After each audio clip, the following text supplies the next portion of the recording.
नमस्कार, मी स्वप्नील जाधव. सिद्धांत prime news चॅनलमध्ये आपलं सर्वांचं स्वागत आहे. मी आज आलो आहे म्हाळुंगे पडवळ या गावामध्ये. जिल्हा परिषद पंचायत समितीची निवडणूक आता जाहीर झालेली आहे. 5 फेब्रुवारीला मतदान आणि 7 फेब्रुवारीला निकाल, असं हे सगळं नियोजन आहे. आपण आता या ठिकाणी म्हाळुंगे पडवळ या ठिकाणी आलो आहोत, कारण आपल्या समोर काही ग्रामस्थ आहे. नक्की या गावात विकास झालाय का, जाणून घेऊया त्यांच्याकडून आपण. तुमचं नाव सांगा. अतुल शिंदे. तुम्ही कुठे राहता? म्हाळुंगे पडवळमध्ये. आता जिल्हा परिषद पंचायत निवडणूक जाहीर झालेली आहे. विविध उमेदवार आता रिंगणामध्ये आहेत. कोणाच्या माध्यमातून विकास झालाय, काय सांगा? या ठिकाणी जेडपी पंचायत समितीचा निधी पडलेला आहे. विकास रस्ते कामामार्फत झालेला आहे. आणि 2 दिवसापूर्वी मी थोडीशी बाईट दिली होती की या ठिकाणी जिल्हा परिषदेचे उमेदवार तुलसीताई बोर यांच्या माध्यमातून कामं झालेली नाही. पण माझा थोडा गैरसमज झाला होता की माझ्या अंदाजानुसार की त्या ठिकाणी मला असं वाटत होतं की ती मधल्या जे पेटेचे रस्ते झालेले ते रस्ते ग्रामपंचायतच्या माध्यमातून झालेले, पण ते रस्ते जिल्हा परिषदेचा निधी पडला होता. हे काही मला थोडंसं माहीत नव्हतं. माहिती नसल्या कारणामुळे मी थोडीशी एक 5-6 दिवसापूर्वी बाईट दिली होती की या ठिकाणी तुलसीताई बोर यांच्या माध्यमातून कामं काही झालेली नाही. आणि तुलसीताई बोर या काही 5 वर्षाच्या कार्यकालामध्ये म्हाळुंगे या ठिकाणी काही दिसले नाही.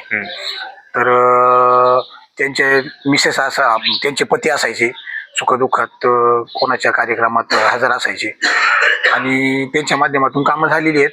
ठीक आहे, मी थोडंसं काहीतरी ओघाने बोललो असेल, ही चुकीची बाईट दिली असेल समजा. परंतु त्यांच्या माध्यमातून काम विकास झालेला आहे. परंतु ठीक आहे, आता तो विकास झाला असेल, नवीन चेहऱ्यांना संधी दिली पाहिजे. नवीन चेहऱ्याला पण संधी दिली तर काय हरकत नाही. नवीन चेहऱ्याला संधी जरी दिली तरी त्यांना अनुभव आल्याच्या नंतर ते काम करू शकतात ना. असं त्या दिवशी काय बाईट दिली होती? त्या दिवशी बाईट अशी दिली होती की तुलसीताई बोर यांचं 5 वर्षामध्ये तर दिसल्या पण नाही आणि त्यांच्या माध्यमातून एक पण काम झालेलं नाही. पण 2 दिवसानंतर जेव्हा माझ्या मित्रांनी मला ते दाखवलं पूर्ण चेहरा की काय काय कामं झालेली, कुठं निधी आलेला आहे.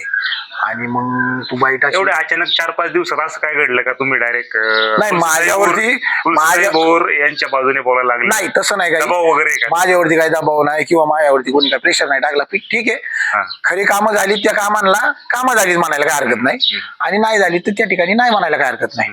की असं काही मी राष्ट्रवादीच्या बाजूने बोलतो. तुम्ही म्हाळुंगे गावचे त्या दिवशी म्हणले, बाईट मध्ये म्हणले असेल की तुलसीताई बोर या म्हाळुंगे पडवळ दिसले नाही म्हणून मी दिसले नाही म्हणलो. दिसले नाही म्हणून मी दिसले नाही म्हणलो. ठीक आहे, त्यांच्या माध्यमातून कामं झालीत म्हणल्यावर ती झालीच म्हणायला लागतील, आणि नाही झाली तर नाही झाली म्हणायला लागते. मला माझा अंदाज असा होता की त्या माध्यमातून ग्रामपंचायतीची कामं झाली असतील. तर ती ग्रामपंचायतचा निधी नसून तो जिल्हा परिषदेचा निधी होता. तर तुमचं नाव सांगा. दत्तात्रय रामदास जाधव. तुम्ही आता पुढे राहता? म्हाळुंगे गावठाणामध्ये राहता. आता जिल्हा परिषद पंचायत समितीची निवडणूक जाहीर झालेली आहे. विविध उमेदवार रिंगणामध्ये असतील. त्या म्हाळुंगे गावात विकास कोणाच्या माध्यमातून झाला? नामदार दिलीपराव वळसे पाटील साहेबांच्या माध्यमातून विकास भरपूर झालेला.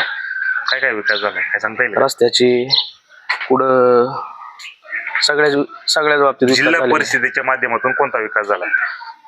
पाणी पुरवठा असन बा, रस्त्याचे कॉन्ट्रॅक्ट असन, परत पाईपलाईन असतील. नवीन चेहऱ्यांना संधी द्यावी वाटत नाही का? आता हे जुने चेहरे कामाचे जुने चेहरे उषाताई असतील. म्हाळुंगे गावामध्ये जे जुने उमेदवार तुम्ही निवडून दिले होते ते फिरकले देखील नाही असंही म्हणलं जाते. नाही, हे फिरकलेले आहेत 5 वर्षात आलेले. हो, सुखदुःखात येतात का? येतात ना. बाबा, तुमचं नाव काय? भानुदास श्रीरंग चासकर.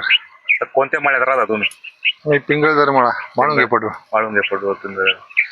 आता तुम्ही आता हे कांद्याला पाणी भरताय. हो. शेतीमालाला बाजारभाव आहे का आता सध्या? शेतीमालाला काय बाजारभाव आहेत? शेतीमालाच्या बाजारभावाचं कोण कधी सांगू शकतंय? गेल्या वर्षी कांदा लागवड केली का? केली होती ना. काय बाजारभाव भेटला? बाजारभाव गेल्या वर्षी अजिबात नाही भेटलाच नाही. आता हे वर्षी किती एकर कांदा लावलाय तुम्ही? या वर्षी लावला 4 एकर. 4 एकर कांदा लावलाय. यावेळेस बाजारभाव भेटेल वाटतंय का तुम्हाला? असं काय सांगू शकत नाही ना. आपलं करत राहायचं. शेतकरी काय, शेती आशावादी राहतो माणूस. आशावादी राहतो. करत राहायचं. मग आता माळुंगे पडवळमध्ये विकास झालाय का चांगला तुमच्या खूप पिंगळदरामध्ये चांगल्या प्रकारचा विकास चालू आहे इथं आंबेगाव तालुक्यामध्ये साहेबांच्या माध्यमातून. साहेबांच्या? साहेबांच्या माध्यमातून कुठल्याच प्रकारे तालुक्याला कमी नाही पडलेलं काही. काहीच कमी नाही पडली. 100% आता ही चांगलं जिल्हा काम आहे. परिषद पंचायत समितीची निवडणूक आलेली आहे. तर आता साहेबांमुळे उमेदवार काही अडचण येणार नाही. साहेब उमेदवार आहेत, आता- सगळे उमेदवारांचं काम तर आहेच आहे. हा. साहेबांच्या कामामुळं काही अडचण येणार नाही. मला नवीन चेहऱ्यांना पण संधी दिली पाहिजे एकदा, असं वाटत नाही का ते पण चांगला विकास करू शकतील? नवीन चेहरे आता नाहीच नाही. साहेबांच्या माध्यमातून दिलेले उमेदवार तेच आहेत ना परत.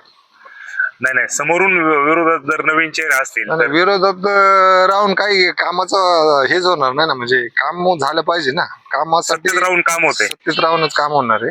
त्याच्यामुळं नवीन चेहऱ्यांना संधी दिली तरी त्यांचं कामाचं हे राहणार नाही, तसा वेग राहणार नाही. मावशी तुमचं नाव? सुनीता प्रकाश थोरात. जिल्हा परिषद पंचायत समितीची निवडणूक जाहीर झालेली आहे. विविध उमेदवार आता तुमच्याकडे येतील. जुन्या उमेदवारांच्या माध्यमातून विकास झालाय का? हो झालंय ना, जुन्या माध्यमाच्या ह्याच्यातून भरपूर विकास झालेला आहे. पाईपलाईन, पाण्याचं हे, रस्ते. नवीन चेहऱ्यांना संधी दिली पाहिजे का? जुन्यांनी कामं केल्यात, मग नवीनांना म्हणजे संधी कशाला द्यायची? जुन्याच्यांना द्यायची संधी. जुन्या चेहऱ्यांना संधी हा. द्यायची. महिलांसाठी जुन्या उमेदवारांनी काही कामं केलेत का? हो केल्यात ना, आमच्या सुखदुःखात त्या ते परत ट्रिपा काढल्या ते वणीसाठी. भरपूर कामं केले ते त्यांनी.